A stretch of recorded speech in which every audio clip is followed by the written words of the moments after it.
Hello students, welcome to R K unique study centre. আমি রাজু, তোমাদের বন্ধু ও স্টাডি কোচ।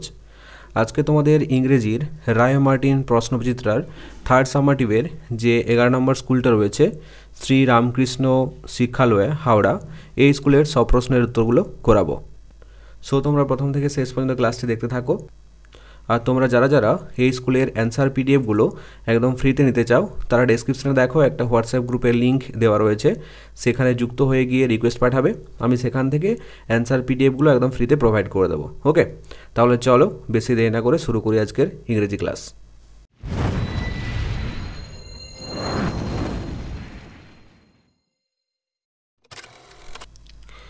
দেখো তোমাদের প্রথমে সিনে কি বলেছে, read the following passage and answer the questions given below. অনুচ্ছেদটি ভালো করে পড়ো এবং নিচে দেওয়া প্রশ্নগুলির উত্তর করো। It all started with the ice cream man mister Peppy. এটার সব শুরু হয়েছিল আইসক্রিমওয়ালা মিস্টার পেপি থেকে। He had a van which he parked outside the school. তার একটি ভ্যান গাড়ি ছিল যেটা সে বিদ্যালয়ের বাইরে দাঁড় করিয়ে রেখেছিল। He sold ice cream all different types. তিনি নানান ধরনের আইসক্রিম বিক্রি করছিলেন। He had every flavour there is. সেখানে তার কাছে বিভিন্ন স্বাদের আইসক্রিম ছিল। He did not like me very much. সে আমাকে খুব একটা পছন্দ করতো না। He told me once. সে আমাকে একবার বলেছিল, you think you are smart. তুমি মনে করো তুমি খুব বুদ্ধিমান। One day you will be too smart. একদিন তুমি এর থেকেও বেশি বুদ্ধিমান হয়ে যাবে। I just loved and walked off. আমি শুধু হেসেছিলাম এবং সেখান থেকে চলে গিয়েছিলাম। I knew he would not do anything. আমি জানি সে কিছু করতে পারবে না। He was too soft hearted. তিনি ছিলেন খুব নরম হৃদয়ের মানুষ। He was always giving free ice cream to kids who had no money. তিনি সবসময় তাদেরকে আইসক্রিম দিত, সেই বাচ্চাদের আইসক্রিম দিত যাদের কোনো টাকা থাকতো না। He felt sorry for poor people. তিনি দরিদ্র মানুষদের জন্য দুঃখ পেতেন। There were a lot of stories going round about the ice cream. সেখানে আইসক্রিমের সম্পর্কে অনেক গল্পই ছড়িয়ে পড়েছিল। People said that it was good for you. মানুষজন বলতো যে এটা তোমার জন্য খুব ভালো। Some kids said that. কিছু বাচ্চা বলতো যে it made you better when you are sick. যখন তুমি অসুস্থ থাকবে তখন এটা তোমাকে ভালো করে দেবে। One of the teachers called it happy ice cream. শিক্ষকদের মধ্যে একজন এটাকে হ্যাপি আইসক্রিম বলে ডাকত। I did not believe it. আমি এটা বিশ্বাস করি না। It never made me happy. এটা কখনোই আমাকে খুশি করতে পারবে না। অল দ্য সেম, তবুও there was something strange about it. সেখানে এক অদ্ভুত ঘটনা ঘটেছিল। There was a kid at school who had a long nose. বিদ্যালয়ে একটা বাচ্চা ছিল যার নাকটা অনেক লম্বা। When he blew it you could hear it a mile away. যখন সে এটাকে ফু দিত তখন 1 মাইল দূর থেকে তা শোনা যেত। Peppy felt sorry for him. Peppy তার জন্য খুব দুঃখ পেতেন। He gave him a small green ice cream every morning for nothing. তিনি তাকে প্রতিদিন সকালে ছোট্ট সবুজ আইসক্রিম দিত, ফর নাথিং অর্থাৎ বিনামূল্যে। You won't believe what happen. তুমি বিশ্বাস করবে না যে কি হয়েছিল। His nose began to grow smaller. তার নাকটা আস্তে আস্তে ছোট হতে লেগেছিল। Everyday it grew a bit smaller. প্রতিদিন একটু একটু করে ছোট হচ্ছিল। ইন দ্য এন্ড, অবশেষে, it was just a normal nose. এটা একটা সাধারণ নাকে পরিণত হয়েছিল। When it was the right size. যখন এটা সঠিক মাপের হয়ে গিয়েছিল, Peppy stopped giving him the green ice creams. Peppy তাকে সবুজ আইসক্রিম দেওয়া বন্ধ করে দিয়েছিল। He gave a purple ice cream to a boy with pimples. তিনি একটা বেগুনি রঙের আইসক্রিম দিত একটা ছেলেকে যার মুখে ফোড়া ছিল। And his pimples were cured. এবং আইসক্রিম খেয়ে কী হয়েছিল, এই ফোড়াগুলো ঠিক হয়ে গিয়েছিল। ওকে, তাহলে এই ছিল তোমাদের সিন। এরপর দেখো প্রশ্নগুলো। দেখো প্রথমে রয়েছে ট্রু ফলস। একটা কি বলেছে, mister peppy sold toys. Mister Pepi কি বিক্রি করছিল, খেলনা বিক্রি করছিল। এই স্টেটমেন্টে কিন্তু সম্পূর্ণ ভুল স্টেটমেন্ট, কারণ সে আইসক্রিম বিক্রি করছিল, তাই না? তাহলে এটা হবে ফলস অর্থাৎ এফ। তাহলে সাপোর্টিং সেন্টেন্সটা দেখে নাও। Mister peppy sold ice cream all different types. Mister Peppy সব ধরনের আইসক্রিম বিক্রি করছিলেন। এরপর দুয়েটা দেখো, the ice cream man was a kind person. আইসক্রিমওয়ালা ছিল এক দয়ালু লোক। ওকে, দয়ালু মানুষ। তাহলে এই স্টেটমেন্টও কিন্তু সঠিক স্টেটমেন্ট। তাহলে পাশে কি হবে, টি। তাহলে এর সাপোর্টিং সেন্টেন্সটা দেখো। The ice cream man was too soft hearted. আইসক্রিমওয়ালা ছিল খুব নরম হৃদয়ের মানুষ। ওকে, এরপর তিনের স্টেটমেন্টে দেখো, the ice cream made the speaker happy. Ice cream কথককে খুশি করেছিল। এই স্টেটমেন্টে কিন্তু সম্পূর্ণ ভুল স্টেটমেন্ট, কারণ লেখক নিজেই বলেছিল যে এটা কখনো আমাকে খুশি করতে পারবে না, তাই না? তাহলে এটা হবে ফলস অর্থাৎ এফ। তাহলে এর সাপোর্টিং সেন্টেন্সটা দেখো। ইট নেভার মেড মি হ্যাপি। এটা কখনোই আমাকে খুশি করতে পারবে না। বোঝা গেল? এরপরে দেখো, mister Pepi gave a boy with long nose green ice cream. Mister Pepi সবুজ আইসক্রিম দিত যার একটা ছেলেকে যার লম্বা নাক ছিল। হ্যাঁ, স্টেটমেন্টে কিন্তু সঠিক স্টেটমেন্ট। তাহলে পাশে কী হবে, টি। তাহলে এর সাপোর্টিং সেন্টেন্সটা দেখো। There was a kid at school who had a long nose. বিদ্যালয়ে সেখানে একটা ছেলে ছিল যার নাকটা ছিল লম্বা। When he blew it you could hear it a mile away. যখন সে এটাতে ফুঁক দিত সেটা 1 মাইল দূর থেকে তা শোনা যেত। Peppy felt sorry for him. Peppy তার জন্য খুবই দুঃখ পেতেন।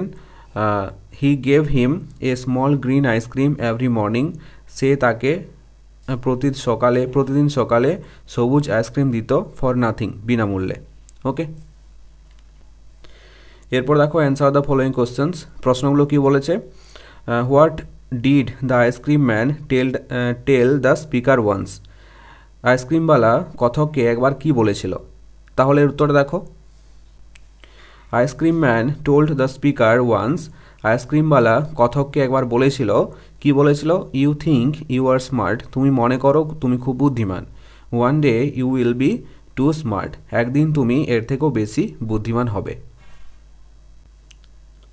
এরপরের প্রশ্ন দেখো, how did you know that mister Pepi was a kind hearted person. তুমি কিভাবে জানলে যে মিস্টার পেপি একজন নরম হৃদয়ের মানুষ ছিলেন, দয়ালু মনের মানুষ ছিলেন? তাহলে উত্তর দেখো। Mister Pepi was a kind hearted person because mister peppy একজন দয়ালু মনের মানুষ ছিলেন। কারণ কি, কিভাবে জানতে পারলাম? He was always giving free ice cream to kids who had no money. তিনি সবসময় তাদেরকে আইসক্রিম দিত, সেই ছেলেদেরকে আইসক্রিম দিত যাদের কোনো টাকা থাকতো না। He felt sorry for poor people. এবং সে গরিব মানুষদের জন্য দুঃখ পেতেন। তার জন্য বুঝতে পারলাম যে মিস্টার পেপি একজন নরম হৃদয়ের মানুষ ছিলেন। ওকে, এরপরের প্রশ্ন দেখো, when did mister Pepi stop giving the green ice cream to the boy with a long nose. কখন মিস্টার পেপি সবুজ আইসক্রিম দেওয়া বন্ধ করে দিয়েছিল সেই ছেলেটাকে যার লম্বা নাক ছিল? কখন বন্ধ করে দিয়েছিল? তাহলে দেখো এর উত্তরটা। Mister Pepi stop giving the green ice cream to the boy with a long nose when it was the right size. Mister Pepi ছেলেটাকে যার লম্বা নাক ছিল সবুজ আইসক্রিম দেওয়া বন্ধ করে দিয়েছিল কখন? যখন তার নাকটা একদম সঠিক মাপের হয়ে গিয়েছিল, তখন সবুজ আইসক্রিম দেওয়া বন্ধ করে দিয়েছিল। ওকে, এরপর দেখো কি বলেছে, complete the following sentences with information from the above passage. উপরের প্যাসেজ থেকে তথ্য নিয়ে বাক্যগুলি পূর্ণ করো। তাহলে একটা দেখো, সাম কিডস সেড দ্যাট। এটা হবে it made you better when you were sick. কিছু বাচ্চা বলতো, কি বলতো? যে তুমি যখন অসুস্থ থাকবে তখন তোমাকে এটা ভালো বানিয়ে দেবে, অর্থাৎ ঠিক করে দেবে। দুয়েটা দেখো, mister Pepi gave a purple ice cream. Mister Pepi কাকে বেগুনি রঙের আইসক্রিম দিত, এটা হবে to a boy with pimples, একটা ছেলেকে যার মুখে ফোড়া ছিল, তাই না? এরপর দেখো next page, read the extract of the following poem and answer the questions given below. কবিতার লাইনগুলি পড়ো এবং নিচে দেওয়া প্রশ্নগুলির উত্তর করো। তাহলে দেখো কবিতাটা শুরু করি। I will go with my father a sowing. আমি আমার বাবার সঙ্গে বীজ বপন করতে যাব। To the red field by the sea, সমুদ্রের ধারে লাল মাঠে। Okay, and the merles and the robins and the thrushes will come flocking after me. এখানে দেখো মার্লস মানে হচ্ছে এক ধরনের কালো পাখি। ওকে, রবিন পাখি। থ্রাসেস মানে হচ্ছে এক ধরনের থ্রাসেস পাখি, অর্থাৎ ইউরোপে বসবাসকারী এক ধরনের কালো পাখি, এটাও একটা পাখি। ওকে, তারা কি করবে? Will come flocking after me, তারা ঝাঁক বেঁধে আমার পিছু পিছু আসবে। I will sing to the stirring swords. আমি গান গাইব কাদের জন্য? স্টিরিং মানে হচ্ছে পরিশ্রমিক, সোয়ার্স অর্থাৎ যারা বীজ বপন করে, পরিশ্রম করে যারা বীজ বপন করে তাদের জন্য গান গাইব। With the Finch of the flowering slow. এখানে দেখো স্লো কথাটির অর্থ হচ্ছে এক ধরনের নীলচে কালো বনফুল। ওকে, তার মতো, বনফুলের মতো, উইথ দ্য ফিঞ্চের সাথে গান গাইবে। ফিঞ্চ মানে হচ্ছে এক ধরনের গায়ক পাখি। Okay, and my father will sing the seed song. এবং আমার বাবা গান গাইবে, কিসের গান গাইবে? বীচের গান গাইবে। That only the wise men know, যেটা শুধুমাত্র কারা জানে? জ্ঞানী মানুষরা জানে, জ্ঞানী লোকরা জানে। ওকে, আশা করি তোমরা কবিতার বাংলা অনুবাদটা বুঝতে পারলে। এরপর দেখো তাহলে প্রশ্নগুলো কি বলেছে। Choose the correct answer from the given alternatives. বিকল্পগুলির মধ্যে সঠিক উত্তরটি বেছে নিয়ে লেখো।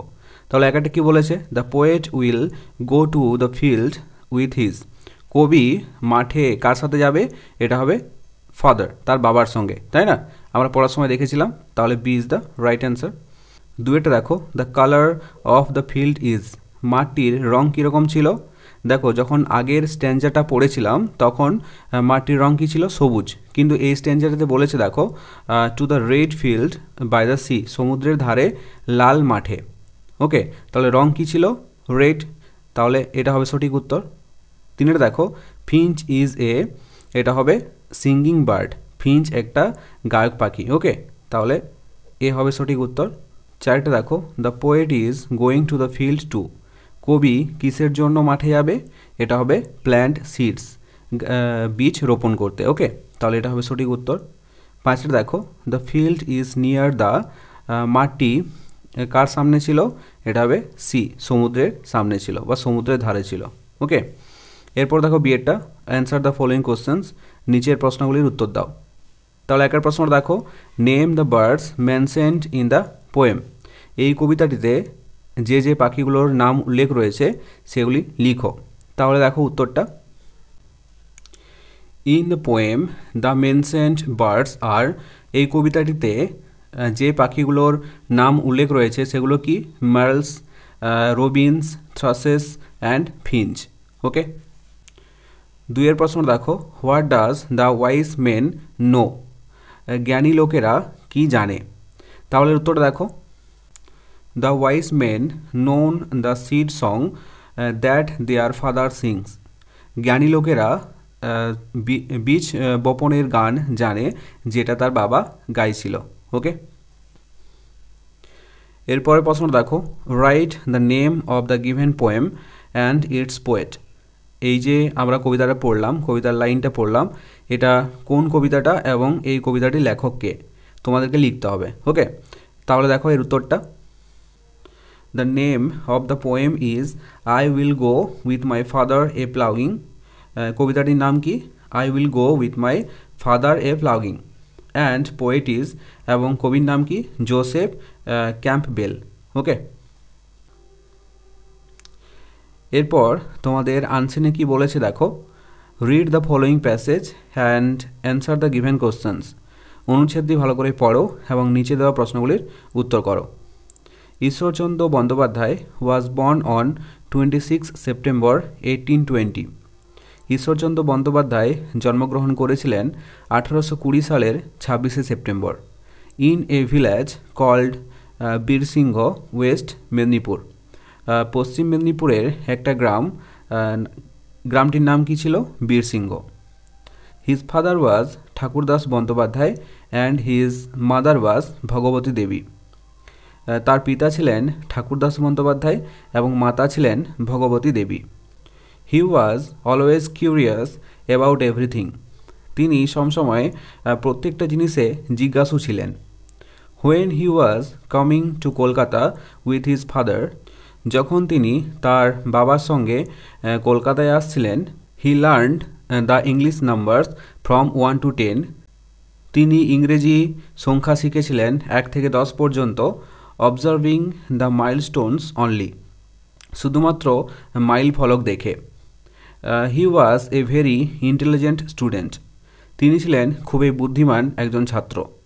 হি earned the title of Vidyasagar. তিনি বিদ্যাসাগর নামে একটা শিরোনাম অর্জন করেছিলেন। হুইচ মিন্স, যার মানে হলো দ্য ওশিয়ান অফ নলেজ, জ্ঞানের সাগর। Only at the age of 20, যখন তার বয়স ছিল মাত্র 20 বছর। Ishwar loved his mother very much. Ishwar তার মাকে খুব ভালোবাসতেন। One day he was going to his village to meet his mother. একদিন তিনি যাচ্ছিলেন তার গ্রামে মায়ের সাথে দেখা করতে। But the weather was very bad. কিন্তু আবহাওয়া ছিল খুবই খারাপ। It was heavily raining. এটা ছিল খুবই বৃষ্টির সময়, অর্থাৎ প্রচুর বৃষ্টি হচ্ছিল সেই সময়। The river Damodar was full of water. এবং কি হয়েছিল? দামোদর যে নদীটা ছিল সেটা জলে ভর্তি হয়ে গিয়েছিল। There was no boat to cross the river. নদী পারাপার হওয়ার জন্য সেখানে কোনো নৌকাও ছিল না। He swam across the river and met his mother. সে সাঁতরে নদীটা পার হয়েছিল এবং তার মায়ের সাথে দেখা করেছিল। ঈশ্বরচন্দ্র বিদ্যাসাগর রোড বর্ণপরিচয়। ঈশ্বরচন্দ্র বিদ্যাসাগর বর্ণপরিচয় লিখেছিলেন। Which is the most important book, যেটা খুব গুরুত্বপূর্ণ বই to learn the Bengali alphabets, Bangla অক্ষর শেখার জন্য। বিসাইডস দিস বুক, এই বইয়ের পাশাপাশিও হি রোড কথামালা, শকুন্তলা, সীতার বনবাস ইটিসি। তিনি এই বইটির পাশাপাশিও লিখেছিলেন কথামালা, শকুন্তলা, সীতার বনবাস ইত্যাদি। হি ব্রেথড হিজ লাস্ট, তিনি শেষ নিঃশ্বাস ত্যাগ করেন অন 29 জুলাই 1891 ইন কলকাতা, কলকাতাতে 1891 সালে 29শে জুলাই। ওকে, এটা তোমাদের ঈশ্বরচন্দ্র বিদ্যাসাগরের একটা জীবনী সম্পর্কে দেওয়া ছিল আনসিনটা। ওকে, তাহলে এবার দেখো প্রশ্নগুলো। এতে কি বলেছে? Complete the following sentences with information from the above passage. উপরের অনুচ্ছেদ থেকে তথ্য নিয়ে বাক্যগুলি পূর্ণ করো। তাহলে একটা দেখো, বিদ্যাসাগর মিন্স, বিদ্যাসাগর মানে কি? এটা হবে দ্য ওশিয়ান অফ নলেজ, জ্ঞানের সাগর। দুয়েটা দেখো, as there was no boat to cross the river Ishwarchandra, এটা হবে swam across the river and met his mother.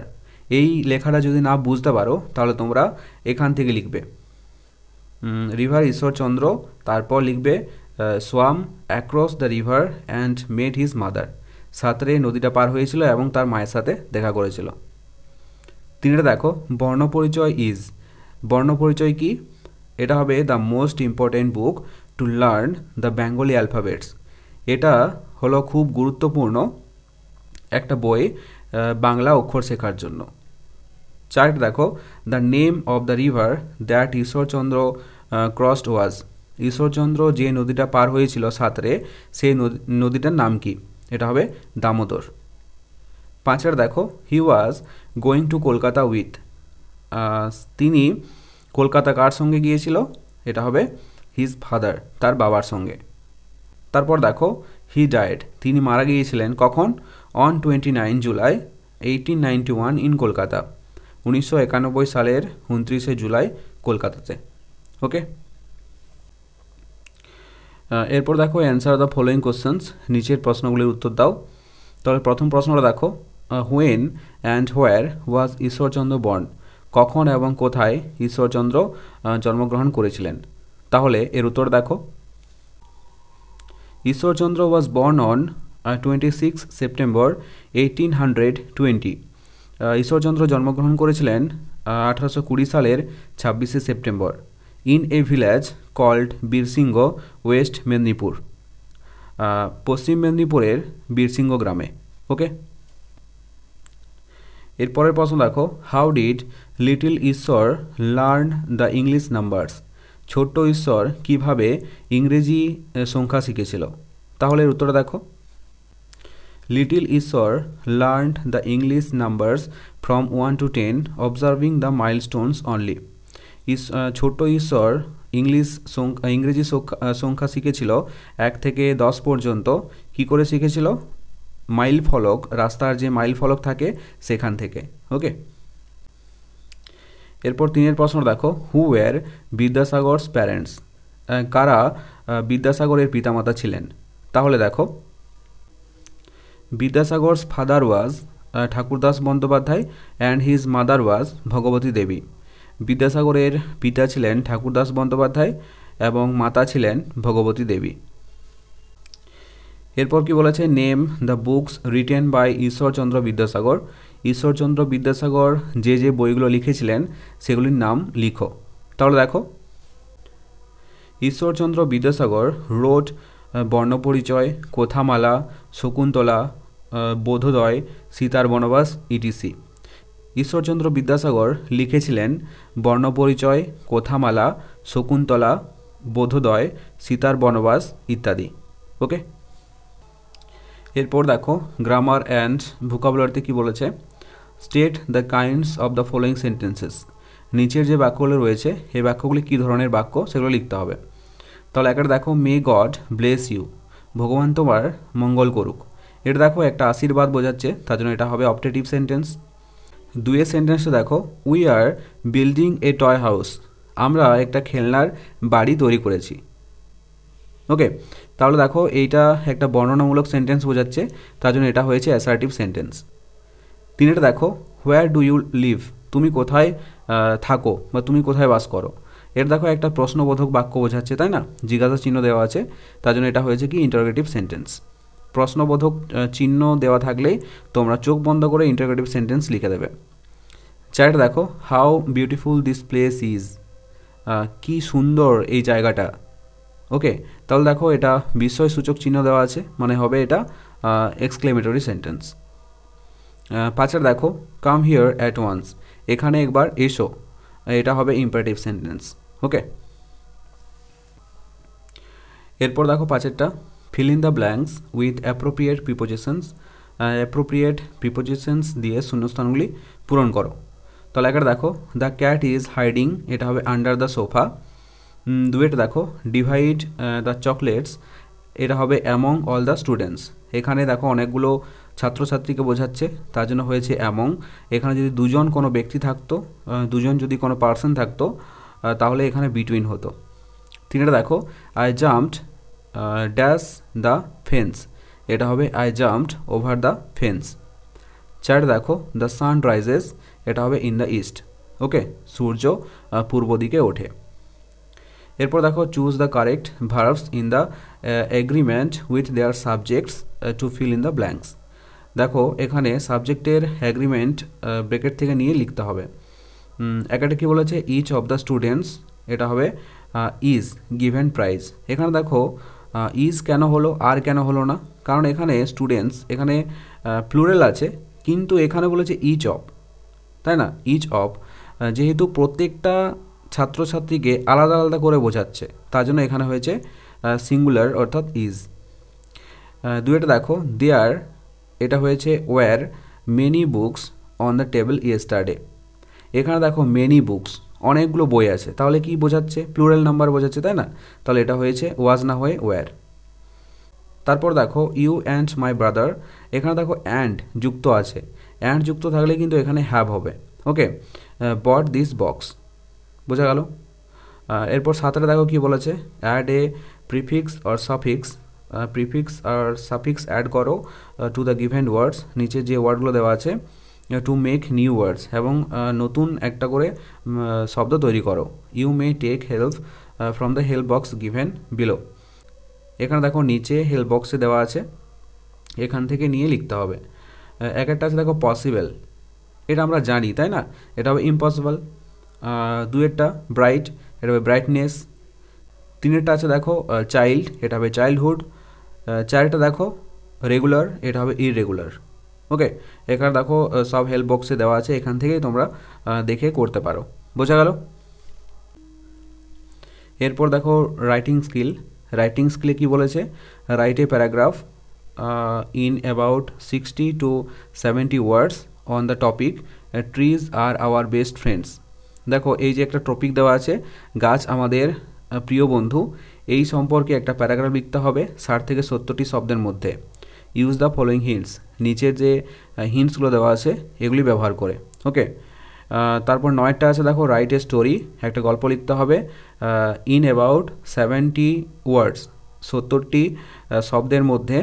Using the following points, নিচে যে পয়েন্টসগুলো দেওয়া আছে এগুলি ব্যবহার করে। Add a suitable title to it, এবং এই গল্পটার একটা টাইটেল দিতে হবে, শিরোনাম দিতে হবে। ওকে, তাহলে দেখো রাইটিং স্কিলে আমি এগুলো সব করে দিয়েছি, তোমরা দেখে নাও।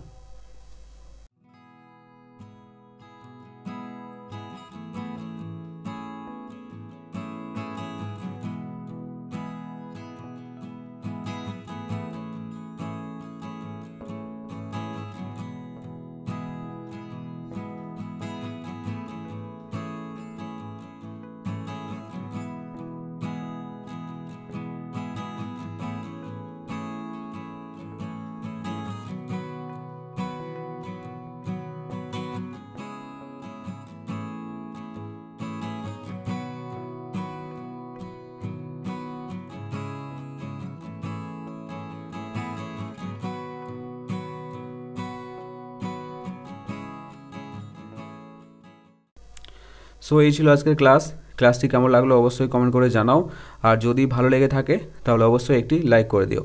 আর ছোট্ট বন্ধুরা, তোমরা যদি আমার চ্যানেলে নতুন হয়ে থাকো তাহলে অবশ্যই সাবস্ক্রাইব করে পাশে থাকা বেল আইকনটিতে প্রেস করে রাখো। আর যারা অলরেডি সাবস্ক্রাইব করে নিয়েছো তাদেরকে অসংখ্য ধন্যবাদ। চলো দেখা হচ্ছে নেক্সট কোনো ইংরেজি ক্লাসে। আর দুর্গাপুজো তোমরা ভালো করে কাটাও। All the best.